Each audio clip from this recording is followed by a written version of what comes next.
गुरुकुल में शिक्षा प्राप्त कर रहे छात्रों में आज काफी उत्साह था। उनकी 12 वर्षों की शिक्षा आज पूर्ण हो रही थी और अब वे अपने अपने घर को लौट सकते थे।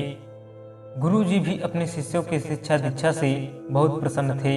गुरुकुल की परंपरा के अनुसार शिष्यों को आखिरी उपदेश देने की तैयारी कर रहे थे। उन्होंने ऊंची आवाज में कहा, आप सभी एक जगह एकत्रित हो जाएं। मुझे आपको आखिरी उपदेश देना है। गुरु की आज्ञा का पालन करते हुए सभी शिष्य एक जगह एकत्रित हो गए। गुरुजी ने अपने हाथ में कुछ लकड़ी के खिलौने पकड़े हुए थे। उन्होंने शिष्यों को खिलौने देते हुए कहा, आपको इन तीनों खिलौनों में अंतर ढूंढने हैं। सभी शिष्य ध्यानपूर्वक खिलौनों को देखने लगे। तीनों खिलौने लकड़ी के बने हुए बिल्कुल एक समान दिखने लायक गुड्डे थे। सभी चकित थे कि भला इनमें क्या अंतर हो सकता है। तभी किसी शिष्य ने कहा, अरे ये देखो, इस गुड्डे में एक छेद है। यह संकेत काफी था। जल्द ही शिष्यों ने पता लगा लिया और गुरुजी से बोले, गुरुजी, इन गुड्डों में बस इतना ही अंतर है कि एक के दोनों कान में छेद है और दूसरे के एक कान और मुंह में छेद है और तीसरे के बस एक कान में छेद है। गुरुजी बोले, बिल्कुल सही। और उन्होंने धातु का एक पतला तार देते हुए उसे कान के छेद में डालने के लिए कहा।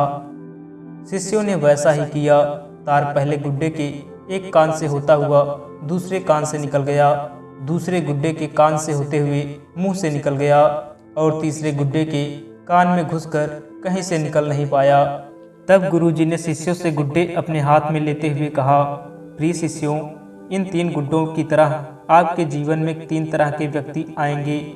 पहला गुड्डा ऐसे व्यक्ति को दर्शाता है जो आपकी बात एक कान से सुनकर दूसरे कान से निकाल देंगे। आप ऐसे लोगों से कभी अपनी समस्या साझा ना करें। दूसरा गुड्डा ऐसे लोगों को दर्शाता है जो आपकी बात सुनते हैं और उसे दूसरों के सामने जाकर बोल देते हैं।